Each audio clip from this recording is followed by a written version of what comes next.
What's the moment that changes everything?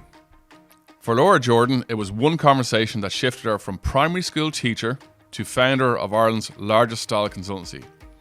On this week's episode, Laura opens up about the moment that changed everything, the risks she took, and how confidence, identity, and leadership are all shaped by how we show up in the world. Tune in to find out more. Before that, here's a quick word from our sponsor. Philip Lee LLP. Philip Lee has evolved from a specialist regulatory practice to becoming a leading commercial law firm. Their partners are sector specialists leading talented teams of lawyers in a collaborative, nurturing environment. Philip Lee solutions help clients build better businesses, a better society, and a better planet. Find out more at philiplee.ie. Philip Lee, leading the way in commercial law. Well, today we're joined by a woman redefining what style really means in the workplace and in life. Laura Jordan went from primary school teacher to founder of Ireland's largest style consultancy, StyleSavvy, which she has successfully built into a trusted name for personal and corporate image strategy. She's also the force behind the Irish Style Institute, shaping fashion education in Ireland. Laura believes style is about confidence, clarity, and powerful presence, not just clothes. Laura, you're very welcome to Business Plus Talks, which we're delighted to be partnering on with Philip Lee. And actually, I believe you did a really cool event with them a while ago, Sip and Style, is that right? I did, yes. We did that event last summer for all of their clients. And it is a tricky thing to find an event that works for typically female clients. We're like, I don't want to go to a spa with my clients. And the alternates are a little bit easier for men when it's going to matches, sports, etc. So we did a lovely, style event in the Shelburne. It was beautiful. I enjoyed it myself. Despite the fact I was working. Yeah, exactly. So it was great. So you were a teacher for a while? Yes. And I'm just wondering, did that stint influence how you cater for your clients into what you're doing now? Yes. I taught junior infants for 5 years. Okay. And then I had a slightly older class Rowdy after bunch. that. Absolutely. If you can get a 5-year-old to do their work, you can convince somebody to book your services. Like that's pretty much what it boils down to. So you're using those skills of persuasion, of entertainment. And when you're dealing with maybe a tricky client or two, it reminds you of the times when you dealt with tricky parents or so. And I think there is that correlation. Also, I do believe I still educate. And 100%. You know, it's and you that do men kind and of, women, don't you? Yes. Yeah. So it is that. Is either harder, by the way? Which is harder? Women's wear is a little harder. Yeah. There's There's more variety and there's more options of what your clothes say about you. For women's wear, a little bit more than men's wear. But yeah, for the persuasion piece, the communication piece, and the education, I guess they are traits that I've brought across, but not a lot else. Like there is I had zero experience of business, accounting, marketing, anything in the finance and sales side. It was and completely 13 years in, I think you've probably got a fair handle on it now. Yeah, there's nothing like your own money to understand where you want it to go. That wakes you up pretty fast. But yes, I enjoyed learning that, but I mean, I had to fake it for so many years. It was pretty tiring. But everyone does though. Absolutely. Yeah. Yes. And is there a psychological shift you constantly see when someone finally feels good in themselves with clothes that really suit their needs? That is the rush you get in my job. And that is the part of it that is really rewarding and sometimes a little addictive. And I say that to my team. I say, have you got the buzz yet? And the buzz comes when you bring someone shopping and they try something on and they look in the mirror and they stand just that little bit taller, or they smile a little and they go, oh, wow, I feel good in this. And you go, bingo, my job's done. And that is something that you look to recreate very regularly. Can be difficult sometimes. It can be easier in other occasions, but that's the essence of the most fulfilling part of what we do. And is it more, Laura, would it be personal, or is it heavy on the corporate side? What you do? Is it It's a good mix? Or? almost split down the middle. Is So it? the B2B offering is something that we look at either internally with firms where it's offered as a perk or a service. For many of the clients that I would work with in particular, and some of my team would, it would be companies where you can expense through. So a lot of tech firms in Ireland, which we're very grateful for, might I say. If it wasn't for tech HQs here, we wouldn't have a business. A lot of our clients in those areas can expense their our services through. True, yeah, for training or exactly. Yeah. It could be the wellbeing budget, professional development budget. Similarly, if you're self-employed, if you own your own business, we can expense those services through. I always wonder, though, people who are really capable but maybe undermine themselves, and the impact then the clothes or the style actually brings to that table. Then, no pun intended. I just think there's a huge element of that, which you've probably seen all the time. Yeah, you can have any level of capability and competence, and whether we like to admit it or not, first impression makes quite a big impact. I don't believe that people go out of their way to look someone up and down and assess their... But they do naturally. Just happens in 2 seconds subconsciously.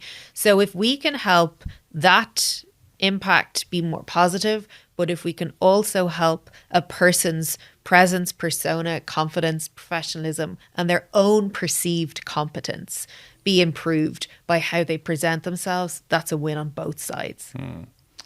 So you were a teacher before, but I want to sort of get on to that moment or the conversation that shifted for you to go, right, I'm going all in on this. Let's do it. Yeah. When was that, or how did it sort of pop up? So I've always wanted to work in fashion, but it didn't seem like a proper job. On the CAO form, it was fashion design, which I didn't want to do. I'm not a patient person. I tried to do dressmaking. My poor tutor was, please stop going out and wearing clothes that are not lined. And I was like, it's fine. I'm not wasting my time lining something. It takes double the amount of time. I'm not doing it. Until I went out for a party one Saturday night and the lining of the clothes had left a red welt all over me. And I was like covered in Sudocrem for about a week. So I learned quickly that the type of job I wanted to do was not making the clothes, but it was putting them together. It was always an interest, and I searched where I could study it a little bit more depthly, and that was easier to do in my job as a teacher because I finished school at 2:30. We had generous holidays, so I could study a little bit in that. Now I do. That's one thing I really miss. But then when I did this, it was only ever supposed to be a hobby. I was teaching GAA, God love the poor children, trying to figure out how to do make a few bob after my work hours. I was doing grinds in English and all those kind of things. And I thought to myself, well, if I could bring people shopping, that'd be a really handy nixer, basically, a little sideline. Were you into shopping or clothes yourself from a young age? Oh yeah, hugely. I remember in school. So it was always in you then? Oh yeah. And I'd save all my money for magazines, and I would transport myself into the world of fashion. So that was always there. But again, didn't seem practical. I, would have watched MTV like lots of people my age and looked at the shows they had about fashion and want to have that life, but never thought it could be real for me. So teaching was a way of me to be creative, to have my own working environment. A lot of people in my family had done it. I was like, this looks like a good option, so I'll go and do it. And I liked it. It wasn't that I was running out of the room trying to find another career. I struggled with the routine of it because kids like to do the same thing every day. I do not. I don't like going to the same place every day. I don't like doing the same anything at all. There was no imposter syndrome in a new industry where you're going? Yeah, there was, surely. That probably came a little bit later because when I started, I was doing this alongside my teaching job. But I said to myself, I'm not going to use my own name because that name meant being a teacher. Yeah. I'd done some research on... So the side hustle was this as you were teaching away for a couple of years? For a year and a half. And then it was at the point where I'd started doing evening events, and I was exhausted coming in with no voice. And after school, that my principal was like, where are you going? Because I'd be putting on my makeup and my suit and going to shop with people or do, meetings and talks about corporate sessions. And I was doing neither job correctly is probably the best way of putting it. And in teaching, you've the opportunity to take a career break for a year or longer. So Ideal then, was it? Yeah, it was a really handy little safety net at that time. So the harder thing for me actually was deciding to stay out of teaching, not going back after that 1 year, because I'd earned, I don't know, like 12 grand but or something. Then, Laura, you've got to build the credibility in Yeah. an industry that you've just started, right?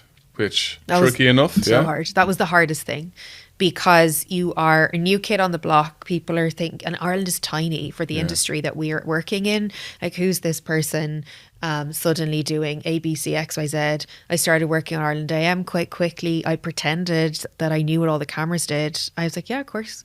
Went home, looked on YouTube, tried to, figure it out. It was truly an awful lot of lies for that That's first year. That's classic fake it till you make it. 100%. That's brilliant. And the imposter syndrome was very strong, because all I could think of was, I'm a teacher who got lucky. The hours were insane. I was doing everything I needed to do to keep on pushing and moving forward. But I didn't have the same pathway as others. I was 27, 28 when I really started this off. So as a result, I hadn't had the kind of 5 to 6 years of doing my time, of interning and assisting and moving up through the industry like others would have done. So it made it a little bit difficult to integrate and then to find my own way within the media side of the industry. Say there was a ton of mistakes in a good way. You just kept, I never say failing is anything other than learning, right? But I'm sure the first year or two was full on in that sense. Yeah. I lived and breathed it. I would fall asleep at midnight with my laptop beside me and my pillow. I'd wake up at 6 and I'd keep going. And again, the mistakes I made were around getting like office space too soon. All I wanted was a desk in an office, like a real worker. I had this phrase in my head, like, I just need a desk in an office. And obviously realised pretty quickly that was the last place I needed to be. I needed to be out and about in stores. So had to kind of get out of that expensive mistake. Website wise, plenty of people who I'd asked to look at our website. Lovely website, actually. It's great. Thank you. Yeah, that's many iterations, years of works and iterations, because in theory it's a luxury service, but we wanted to look approachable. That in terms of pitching it, I've always said for StyleSavvy, we want to make a luxury service approachable. For the Style Institute, we want to make an approachable experience luxury. So I've kind of tried to turn things on their head slightly in that respect. Yeah, and that's sort of key as well, because it's like if you land on a website, you've about 3 seconds to sell your wares or else you're gone, right? Yeah. So if you don't like what you see, or if you don't feel you're going to get what you need from it, you'll never probably come back, right? Yeah. But you touched on it as well, as you've made it that sort of empathetic landing page, right? That people go, oh, it's not in your face. It's like, oh, I'd like to explore this. It's all about, which in most walks of life, the approach or your reaction to things, right? So you've obviously finely tuned that in such a way. Yeah, and I think when I've looked at competitor sites, I've looked a lot outside of Ireland. A lot of our stuff will be based on Sydney, has got a really amazing styling industry. And because this is your shop window. Exactly. And I've spent a lot of time pulling words out of the website and working with the different, we've had a great marketing manager over the last couple of years. The SEO stuff as well. Yeah, we had to pull out the talk, because though people like to think about themselves, talk about themselves, and they really will take a long time to convert for us unless they're really in a hurry or they can see an easy way of expensing our services, we have to make it snappy enough to hold the attention of people who will scroll on if they don't see what they want. And for us, the feel good factor is the most important. So I wanted that to be on the first few sentences of the site. Like, we help people feel good and look good. The feeling is more important than the look for us always. So we have to make sure it's clear. If you look good, you feel good.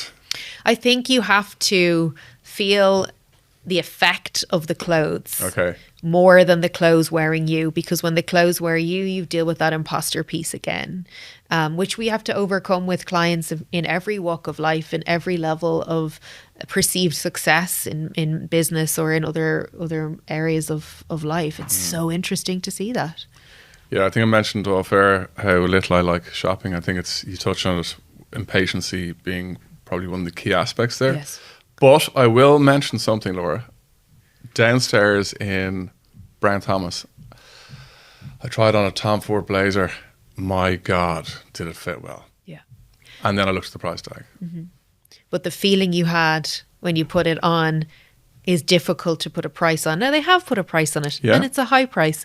But the impact of clothes is often overlooked, and it is probably more understood industry-wise in professional services. In tech side, not so much. It's very much the era of jeans, t-shirt, trainers, and I it's almost a flex to not dress in a way that's expected for someone potentially running a business. Professional services is a little bit clearer. There was always the expectation of full tailoring. That's your full suit or your full, jacket and tailored trousers, whatever way you want to change it up. That is softening now, but what it softens to can sometimes create more confusion than the tailored pieces, because that was a uniform of sorts. Yeah, so I think it's either annually or every 2 years I buy 2 pairs of jeans, 2 tops, 2 t-shirts maybe, and a blazer that I could mix and match with, and you just rotate. Yes. Like, that's me, right? But I probably would be in dire need of your services, actually, because you're kind of going, I do appreciate good clothes and I love the feel of a Tom Ford equivalent, but I just don't want to go there. And if I go into a shop, I'm like, I couldn't be arsed. And that's what we see with our menswear clients. If we were to build a business purely for menswear, we would be in a bit of trouble, because typically menswear clients don't shop half as regularly. They'll do a big shop, they'll spend a lot, they'll do it every second year. Some will do it twice a year. There would be what we would consider most regular, but what we would consider regular for women's wear clients is 4 to 6 times a year. You've got this cost per wear thing, I hear. Yeah, cost per wear is my that's clever, biggest isn't it? nugget. It's the buying a pair of winter boots, a wool coat, a pair of jeans. So if the cost $1,000, you wear it 4 times a year. Not good cost per wear. Okay. So we're looking always at, in Ireland, it's easier to do. We wear our winter clothes for 9 months, so it's worth investing. It's not quite the same when we look at, the sparkly option or the thing that catches our eye. Or, for example, if you were to buy your Tom Ford suit jacket and you couldn't wear it very regularly, that would be an example of a poor purchase in terms of cost per wear. But I'd make sure I'd wear it all the time. absolutely, I think you need to wear that about 4 times a week and you get your value back on it. Can I ask though, what, in terms of building Laura StyleSavvy, what's the bravest decision you think you've made thus far? I think it was not going back to my teaching job after the first year, because I made so little money. And I was doing that at a time where my friends were starting to move in their careers. So it was my late 20s. And there's always the Joneses you got to keep up with. It was like, I'll miss that dinner and I'll just come in for a drink afterward. I know for a fact I didn't get a taxi for a year straight. Like, I literally could not afford to. I, exactly as you said, had to keep up with the Joneses in the industry I was in. I was betting on my savings. I was trying my very best in the hope. And I remember my accountant said to me, go back to school. Go back. After Right. the first year. And I was like, no. You got to back yourself there though, And don't you? the numbers were not stacking. Like, that's all I'll say. But does it not go back to the sort of year one is never going to be great? Yeah, sure. Again, if someone who knew business had sat me down and said, I expect your balance sheet to look like that for the first few years, I would have said, phew. I had not one person who I knew at that time who could say, here's some advice. I didn't understand. You didn't have a mentor or anything? No. I did with the local enterprise office at the start, which was super helpful, Lisa Cunningham. But as things moved forward, I didn't know what good looked like, to the point that a couple of years later, a client, and again, that's something that I'll speak about in a second, the value of having clients in business who have helped me. I remember one in particular, I said, I need you to look at these. And she looked at my accounts and she's like, are you missing a page? And I said, what do you mean? She goes, yeah, the page with your profit. I was like, oh, humbling. So I learned, because I had to quickly, but the hardest decision was to say, no, I just need 1 more year to see if I can make this work. And if I can't, I hold my hands up and say, back I go.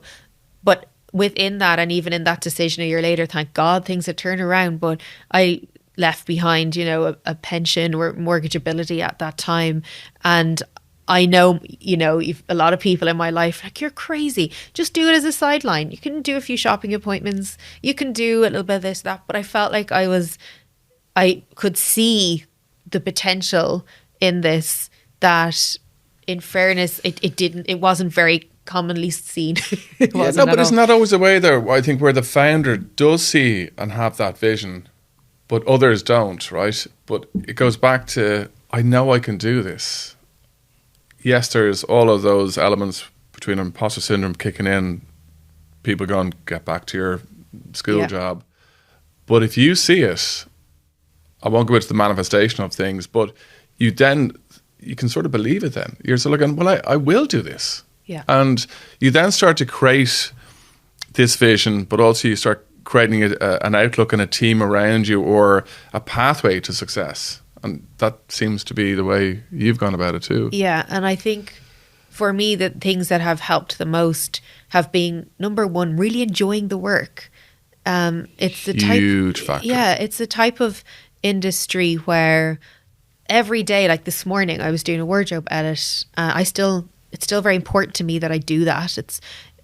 You're very hands-on. Yeah, I could do a few days of meetings and emails, and then like I can't even sit still for any long length of time. So I need to be on the go, and that's what those roles allow me to do. But I enjoy it. It's the 3 hours of my day where no one can contact me, because I'm with a client, and I say to the client, this is the best bit of my day, and they're laughing like, is it not the time you're actually working? And I'm like, no, it's the easy job. But that for me was big. I also saw one by one the satisfaction the clients were getting out of the experience. The struggle, and it still is a struggle for my type of business, is to let a lot of people know what we do, because the nature of the business is that it has to be discreet. A lot of my clients are really well known. If any of them endorsed me or mentioned me on social media or on their LinkedIn. Why is that though? Because we are in the background. These people don't want someone else to know that they're not buying and styling their own clothes. So we have to have a level of discretion to the point that you can hear people, you can be out at a dinner party and people are talking to people in the news, and what's going on in their lives and in some instances in their business, because you develop such a close relationship often with these individuals because of the nature of your job, and you don't say a word. Or people will say, gosh, I really like. I must say I didn't know this, and I wouldn't have thought of it like that, because if you've got a good consultant, and I'd imagine your referral business is huge because they bought into you and how you go about it. But also, why not tell other people? Because I would be saying to mates, I have no idea how to dress. I've got Laura Jordan in. Yeah. Give her a go. It's quite interesting because for menswear clients, that will happen. The referral rate will be higher. For women's wear clients, no. Okay. You can be on the street walking down Grafton Street with a client, and they see someone they know and they say, here's Laura, she's my niece.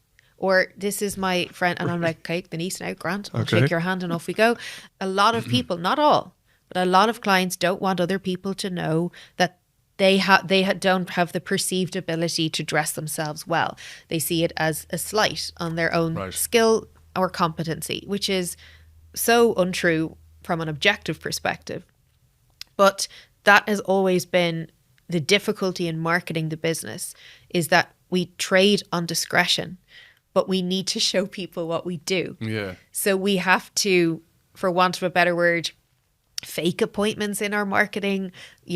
We'll use some clients' homes very kindly, but we're never going to name them. If I'm in a home and I'm working with a client's product, I don't ever use that product without asking them. We used to, and then some people would love it and say, oh my gosh, it was featured on your Instagram. And other people would say, I don't want that. So now we don't, unless expressly asked. We still will never tag a location, for example. A lot of people will say, I don't want others to know my business, literally, or that I'm spending this money on someone helping me with my wardrobe. So that's probably been the biggest difficulty in terms of the marketability of it. We're pretty rigorous on ads, for example, but what we can show, the video content we can use to promote, it's not really the nitty gritty of what the appointment looks like, Which sort of leads into the next question based around scaling, right? Yes. So you're 13 years in. Yeah. And consultancy is hourly. Yes.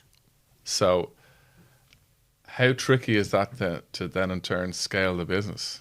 That's been the biggest challenge. So the discretion piece is a marketing issue. There's only so many hours in a day. Yeah, the scalability piece is a finance issue. There's so many hours in the day. There's so much you can charge for an hour without pricing yourself out of the market. In the B2C side of things, we have scaled pricing. So depending on who you wish to work with, you can see really clearly the price on the site. That for me, just for a moment on the B2C side, was absolutely like not even important, but it was essential, because I hate looking on websites and being told that I need to email for a quote. And I know that someone's going to look at my address or my job or my email and then quote me. I was like, absolutely not. It's transparent for everybody on the site. They see what they're getting into before they contact us. It removes a lot of additional contact from us, the people that, you know, maybe can't afford the services we offer, but B, it makes it really clear that it's across the board. On the B2B side of things, exactly as you said, we have that challenge. In that instance, I guess, bringing people in, I've done my, utmost to it, and it's working well with the team I have now, which is to their credit. But at the same time, clients, in some cases, particularly B2B, they want the person whose face is on the website. And you are then trying to, in as much as you can, bill as many hours of the week that are working hours. But then, as every consultant knows, you have all of the other pieces around it, the reports, your emails. Yeah. They have to happen then outside of your 9 to 6 or whatever hours you're billing. So that's like your energy. How do you protect that then? Because if you're running at full tilt, Laura, all the time, I hope you sleep at some point in your day or week. But how do you protect that you don't overclub it each day, each week, each month, and you're just burnt out then? Yeah. Because if you're mentioning around every, and rightly so, because I will be too. I like Laura, I like her approach, and I like the style that she puts me in. I want her, full stop. That has been the biggest personal challenge, has been sailing very close to the wind with the concept of burnout. And I'd say I've definitely hit it a few times. The hardest thing within that as a big concept was that something I loved, and I still love it, but my hobby became my job. Then I had a big gap for what my hobbies were, because there was nothing really there. And I will try my best to add balance. And I was only saying before we started recording, like, I'm going to get to my yoga class this evening. That will be a huge achievement for me. I am 7:30. I'll be there. That for many people would be, well, of course, but for me, it wasn't a given. I also worked many weekends with Ireland AM. I was rostered on their weekend show, so I didn't have a lot of time off. That very clearly became evident when, say, COVID hit and the business understandably went to the ground, because everyone's in their pants. There's no occasions to dress a person for. And I had to learn a lot then and be okay with having things a little bit better paced. And that's kind of how I've protected that slightly now. But it has been there's no point pretending it hasn't been a big issue, because I'm sure people, they're not just coming to you for style in certain times. It's whether it's a career change, motherhood, I'd imagine maybe, I know, injury or post surgery or something where a few extra pounds, but like, so they're trying to adapt to then what makes them feel confident and going, let's say, or they're going back into the workplace, or they've got a big ball or something coming up. They're key elements that you guys can pull on, but it's not.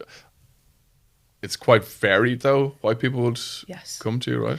And I always say, when you're working with a client, you're not just picking their clothes, you are a therapist of sorts, and you don't know what's arriving in front of you for any given day. Now, I enjoy that level of uncertainty. I know a lot of people mightn't, but again, it keeps things interesting for me.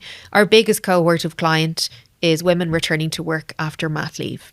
And we recognise this over the last 2 years, to the point that I've partnered with an exec coach, Catherine Durkin, and we set up returntowork.ie, which is on the business side of that. So that's embedding it in companies that support it. But I am used to clients now who I know they've just left their child into creche because it's the week before they go back to work. And I'm saying, keep that phone on, make sure I'll hold it if it rings. They are upset. They are looking at a body that didn't look the same, or doesn't look the same as it did a year ago. There's a huge amount of compassion needed. And I think the fashion industry as a whole has not been typically known for that.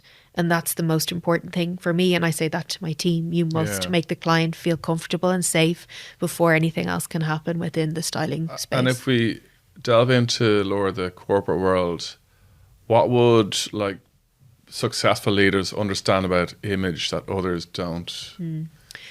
I think the most important piece is to cultivate what you feels like and what you looks like. And we'll do a little bit of work on image with our clients in that area, to have consistency.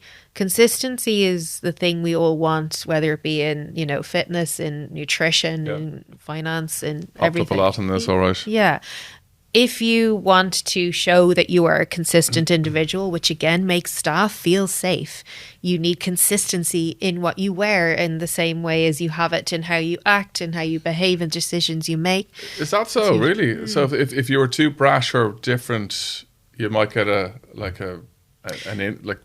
some sort of weird then feeling? Or if you're brash all the time, then that's consistent. That's fine. No, but if you just if you came in brash one day. Yeah, I think that would cause uncertainty. Okay. Maybe not on a very conscious level among staff, but certainly at a less, you know, available kind of to their consciousness piece. But I do think that the common denominator of leaders and of many of our clients is busyness. That's the USP. They're busy. They don't have time to sort this themselves. Many have no interest in it. If they've time off at the weekends, they want to spend it doing other things that don't involve shopping. But cultivating an image that isn't copying somebody else, and a lot, particularly again in tech space, we're looking in the US at leaders of organizations. I'm like, okay, we're not doing the On trainers, we're not doing the Patagonia vest, we're not, you know, and we're having a laugh about it. But it is important to cultivate something that they feel themselves in. Because it does affect mindset and performance, doesn't it? Absolutely. So, Laura, if you are, let's say, walking into a room, you see a male and a female, have you got that vision for them there and then? Or are you looking at the personality to find out what their interests are or how they roll? But if more so, I'm trying to think from pure aesthetic as you see them there, would you know what will suit them well?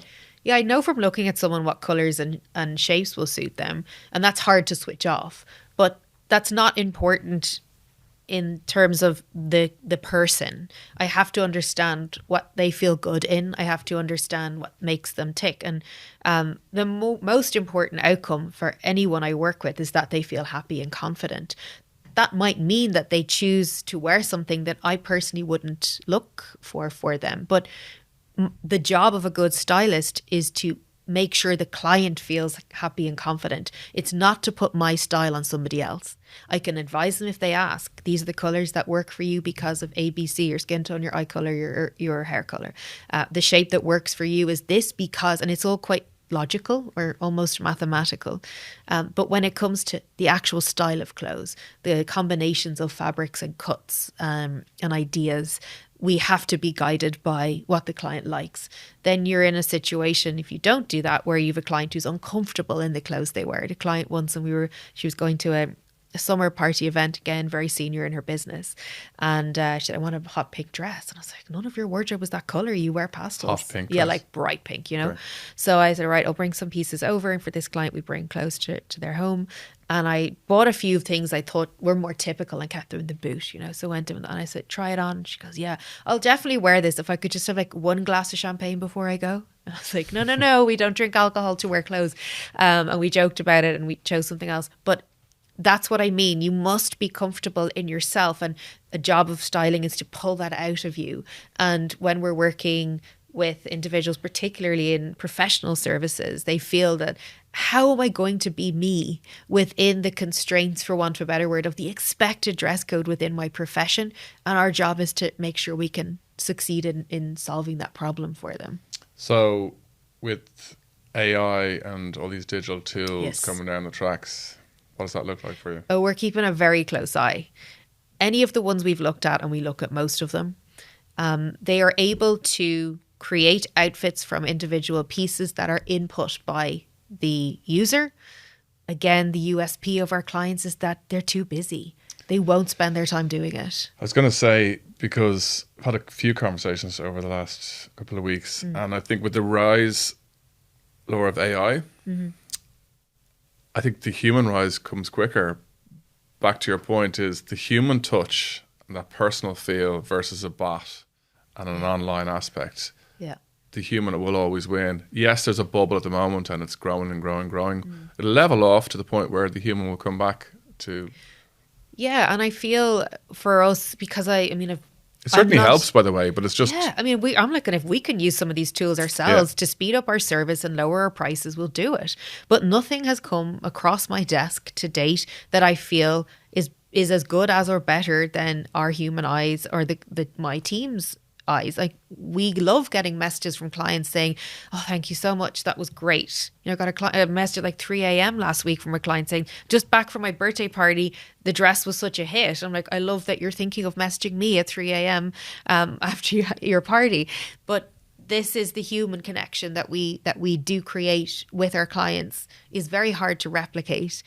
But I do think there is a space for outfits created by AI, but they just don't seem to be our clients. As a leader goes, what style do you normally, I suppose, go to? Such a good question. I wouldn't say my top skills are in seamlessly managing to the point where I don't question, my own decisions or protocols. I've got better at it, but for me, it's such a privilege to have other people who enjoy working with individuals and their clothes, which is the extension of them.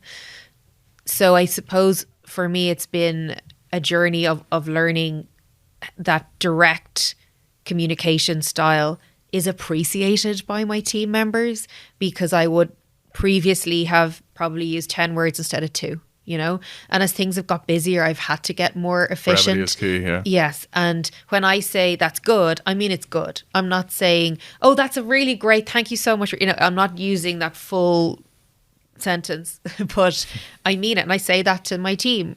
A thumbs up means actually thumbs up. It doesn't mean this passive aggressive, oh my gosh, that we see in popular culture. So I've had, and I will say to anyone who starts like, excuse my brevity, it's just what needs to get done.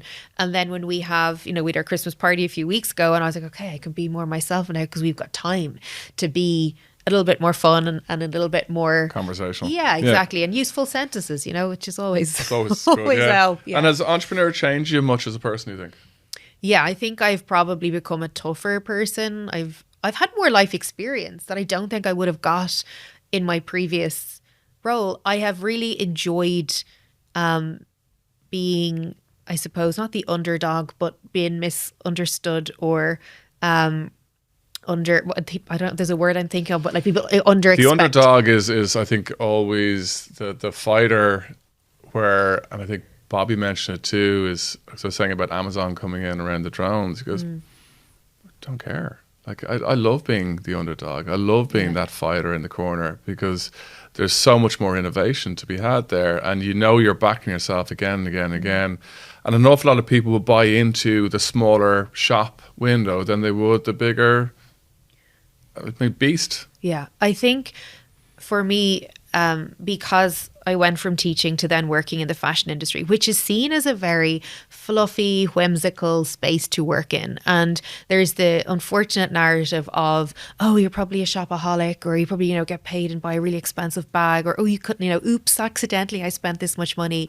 And it really bothers me, because in the fashion industry or the styling industry, it is seen as, hobby jobbing to an extent, definitely not serious business. And I always think of the example, it was a couple of years ago now, I was doing my weekly food shop and I was in my gym gear and I bumped into a client in, say, Tesco, and the FT weekend was in my trolley, and she looked at it and goes, who are you buying that for? And I was like, oh wow, what do you think I'm going to read? So I think having an interest in business and also having a curiosity about how many things work has been the biggest asset, to me in building what I've built. But there's a word I can't think of now, but people you're over delivering. People expect you will not have any interest, and we're talking about share price of something with a client, and I was like, yeah, and ABC, and they kind of look at you know like, about this? I thought you were just picking my Yeah. jeans. Yeah. And I'm like, well, I read books. I run a business. Yeah. And actually, what has anything, let's say, or has anyone warned you, Laura, about anything in terms of running a business? Like whether that's been in the early days to this day now, that they're kind of going, just be careful. You know, sometimes it's scaling too fast. Sometimes hiring the wrong, well, a lot of the times hiring the wrong people. Yeah. Any warning signs that you've seen along the way that you'd... Ironically, I think it could have been a lot more bullish. I'm naturally a bit of a squirrel, which goes against the typical entrepreneurial mindset. But again, I didn't know what didn't know now, didn't know what a good spreadsheet looked like, didn't know what a tax bill at the end of the year. So I was like expecting the worst, you know, because you only hear the horror stories, you know, in general rhetoric. But that's probably one, is maybe it could have been a little bit more aggressive, but I don't think I had the capacity from like a non-burnout perspective to do that any differently. Other than that, so what would Laura then? What would anchor you when things feel a little bit uncertain? Like, do you have I've got a network. Like, I would say my friends, without question. So I have a group of pals. We all own our own businesses. There's 5 or 6 of us. So I'd say that WhatsApp group That's is hopping. WhatsApp group hops. It is the group I probably treasure the most, because we can say this happened and I'm not sure, you know, and when I was nuggets and nuggets Exactly. and nuggets, yeah. And that's been the biggest support. And also my clients have been incredibly generous with advice, and I have got like incredible anecdotes and insights and knowledge from leaders of industry because I'm shopping with them or I'm styling with them. And you haven't actually even touched on your education side of things, but I was going to ask in terms of where you're going next. Is that like scaling education? Is it retail collaborations? We touched on the AI side of things. Any cracking ideas that are about to... Yeah, well, the Style Institute is 2 years old now, and it came about because... You're the first in the market for that. Yeah, well, we're the first exclusive only. Yeah, I was teaching in another college before that, which closed down. That was a good few years ago now. And to be quite honest, I always enjoyed that teaching role. It was like a small part of my week, but I liked it. I kept my kind of toe in the water of the teaching side. But truly, it was the best possible pipeline for stylists to StyleSavvy. So, okay. you know, I was able to train, accredit, and recruit. If I'm being completely honest, that's where it's all about. That's honesty, where yeah. it came from. Fair play. In 1 or 2 of the courses in particular. But yeah, I'd like to develop that a little bit more. Return to work, which we only launched in September. We've got exciting things in the pipeline for 2026. So I think I'm probably at capacity with the 3 of those for next year anyway, or this year, as I keep forgetting. Other than yoga, then what's your switch off? I switch off swimming, definitely. Sea swimming? Or? Yeah. I mean, I haven't gone in a couple of months, and my friends who swim with me, but like, she's absolutely lying. Yeah, I was at New Year's Day. I was like, guys, I haven't been in the sea in a few months. I think I'd give myself a heart attack. But that would be something I really enjoy. You know, going out for walks or whatever it might be in like mismatching sweats, in the opposite of my job, in not having, if I'm on holidays, there is no makeup, there is no hair, like I just have no interest in it. Just a reversion to it because you're in it all the time. Literally switch it right off. Yeah, that's probably the thing that helps. Any books, habits other than swimming or podcasts you tune into? My favourite by far is Professor Scott Galloway. Yes, Prof G Pod. I only started tuning into him recently. He's got 3 or 4 pods on his platform. They're all superb. I really enjoy his books as well. I'm in the middle of trying to learn French, so Duolingo is on the go, and then my best pal got me a couple of French books for my birthday, which was last week. So I'm really trying to get into that again, to develop really consciously hobbies and interests outside of my laptop and my phone. Yeah. Love it. Yeah. So I think you mentioned you had listened to the Bobby Healy podcast, Yes. right? So did you hear the question that he has left you? No, I didn't hear the question. You Was didn't that tune into that one, did you? Was that at the moment where I was Switch it off, potentially that's like that. probably answering a call in my car because that's where I was listening to it? Tell me. So here it is, right? I think it's quite apt as well. Okay. So if you were an investor and you had apples and apples, Yeah. and you had a female founder and a male founder, both 30 years old, would you be influenced by the female founder being female or not, and why? Such a good question. I probably would be, yeah. Because I think that nothing will stop her. I honestly do think that. I see it myself. I see it with so many of my clients who are running businesses, who have maybe kids at home or family that they're looking after. They have so many balls in the air that they are juggling. And my God, they get, SHIT done. Yeah. So it would positively influence me, quite honestly, at that particular juncture, because I see it. I work with both. I see both. I'd say that would be the I'm not saying it from as we all should, pushing women forward. I'm saying it from a purely and it's gendered. Yeah, I've just gendered that answer, but it is because I've seen it firsthand. Yeah. Yeah. So you've the option now to leave the next guest a question. The next guest a question. Yeah. That's what it's all about. Okay. I think I would take a part of Bobby's question, of if you had. Do you just steal other people's ideas and then 100%. Yeah, I'm like, maybe I'll just do this and do it slightly differently.